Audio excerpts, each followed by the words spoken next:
The year was 1882, and the Wild West was about to lose one of its most notorious figures. Jesse James, the infamous outlaw who had terrorized the American frontier for years, was living under the alias of Thomas Howard. But little did he know, his days were numbered. Jesse James wasn't just any outlaw. He was the leader of the James Younger Gang, a group of ruthless criminals who had made a name for themselves robbing trains and banks across the Midwest.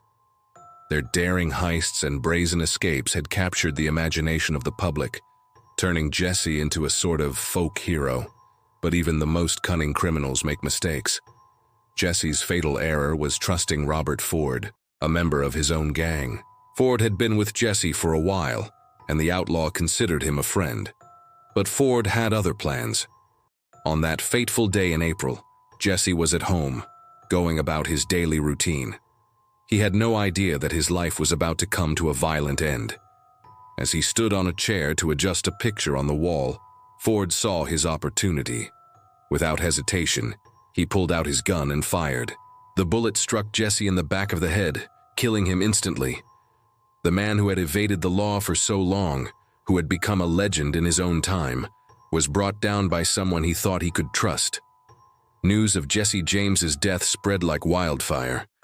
People couldn't believe that the infamous outlaw had been killed in such a cowardly manner. Instead of celebrating the end of his reign of terror, many mourned the loss of a man they saw as a Robin Hood figure.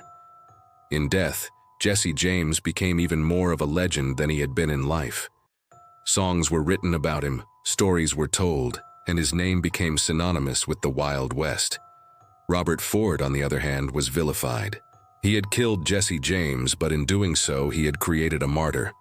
The assassination of Jesse James marked the end of an era. The Wild West was changing, and the days of outlaws like Jesse were coming to an end. But his story, and the shocking way in which he met his end, would live on in American folklore for generations to come. So the next time you hear someone say the coward Robert Ford, you'll know exactly what they're talking about. It's a reminder that even in the lawless world of the Old West, there were some lines you just didn't cross. Shooting a man in the back while he's adjusting a picture? Well, that's about as low as it gets. Thanks for watching. Please consider subscribing. I've got dozens more for you to watch, and I can't wait to quit my day job and make long-form content. Thanks again.